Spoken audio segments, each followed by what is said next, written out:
We have some big news here about the 2016 presidential race. This is from Talking Points memo. They say Donald Trump's campaign has been vetting New Jersey Governor Chris Christie as a possible running mate, according to a Thursday report from the New York Times. Christie has received the official paperwork for the process, an unnamed source also told CNN.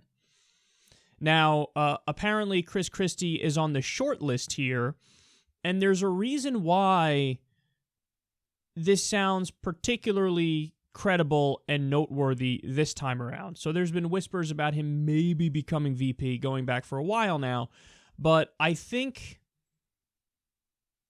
we're much closer to that being the case because of the fact that Donald Trump is Donald Trump, and there's no doubt that many in the Republican establishment really, really don't like him.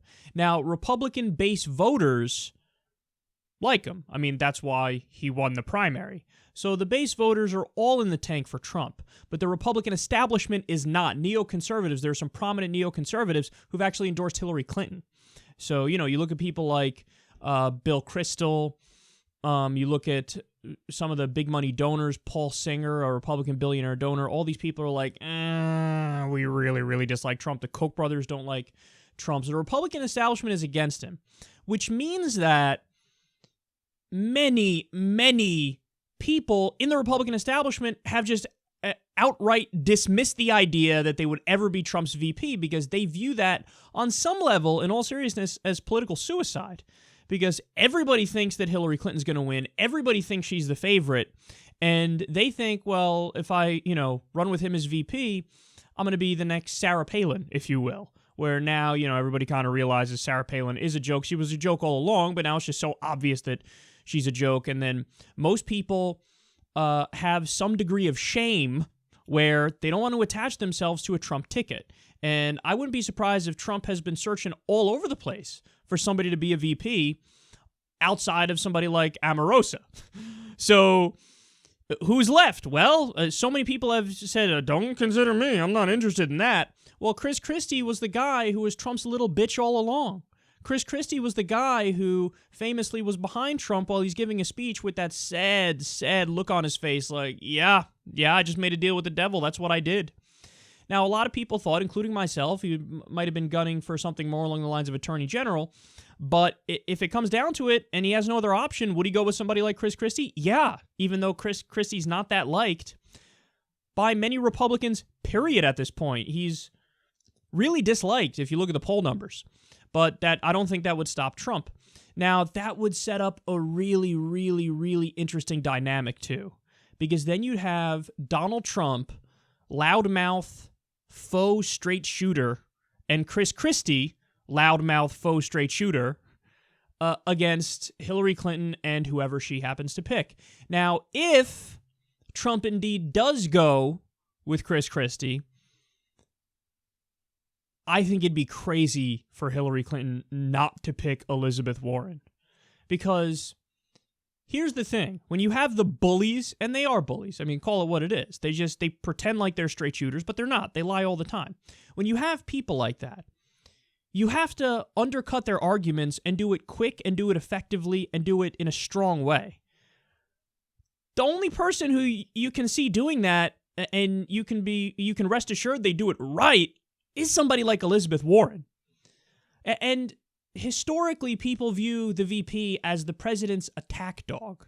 Now, we get it. Trump doesn't really need an attack dog. He's his own attack dog. But for Hillary Clinton, the idea that there's somebody who's more aggressive and who can make the case in a really clear way and black and white way, like Elizabeth Warren, that would really benefit her. And if Trump goes with Chris Christie and Hillary doesn't go with Elizabeth Warren, I think that hurts her chances. But if she does go with Elizabeth Warren, if he goes with Chris Christie, I really do think that ups her chances big time. Now, I get it, and I'm in the camp that was upset that Elizabeth Warren didn't endorse Bernie Sanders. I'm in the camp that now doesn't view her as a pure progressive. I think she's like a watered-down version of Bernie Sanders, even though she still has a great record. So, yeah, I was upset that she didn't endorse Bernie Sanders. But do I think that Elizabeth Warren being on the ticket will end up helping Hillary with getting many more people who were Bernie voters who really, really don't like Hillary Clinton and still don't like Hillary Clinton? I think the answer to that is yes. It's a statistics game, and it's like, how many more will you get if you go in that direction, and if you put somebody on the ticket who has a pretty good progressive record? I think you will get more, and that is who Hillary Clinton needs, by the way. She needs left independents. She needs millennials. Elizabeth Warren would help with that, and also it would just be amazing to see those debates. Could you imagine a Chris Christie versus Elizabeth Warren VP debate? Oh, that'd be so great, because Chris Christie, again, he would pretend like he knows shit because he has the faux straight shooter thing going on, and Elizabeth Warren actually knows shit. So I could just see her being like, no, you're wrong. You're wrong, Chris. Here's why you're wrong. Let me explain this very simply. Chris be like, oh, I'm the straight shooter. Oh, fuck, you just exposed me. That's right. That's exactly what happened. So, and then I guess the final point to make about this is you really would set up like almost a classic gender roles thing.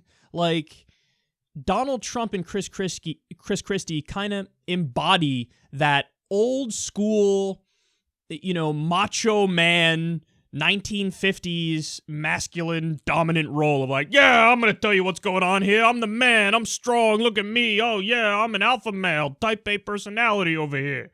Like, they embody that. And then on the flip side, if you had Hillary Clinton and Elizabeth Warren, you guys know I despise Hillary Clinton because her record is disastrous and she's just really not progressive. But if you have Elizabeth Warren, for example, making these arguments and basically giving facts to rebut somebody like Chris Christie, it's like classic, over-the-top, stereotypical masculine role versus the fact-checking female who's like, yeah, let me actually correct your punk ass. So, it would be absolutely fascinating. It'd be super interesting to watch. But then again, look, at this point, it really is all speculation because, yeah, there are leaks here, but do we know for sure yet? No, we don't know for sure. This is more evidence pointing in the direction that Trump will pick Christie, but we still don't know for sure. And with Hillary Clinton, there's more evidence that she would pick Elizabeth Warren, even though at the beginning I thought there's a 0% chance of that. But now she's on the campaign trail with her, and they've been leaking stories and dropping hints here and there. So there's a better chance, and there's some evidence to suggest that Hillary will pick Elizabeth Warren. But again, even that's speculation, and we don't know. But it would be super, super fascinating if you had Donald Trump and Chris Christie versus Hillary Clinton and Elizabeth Warren.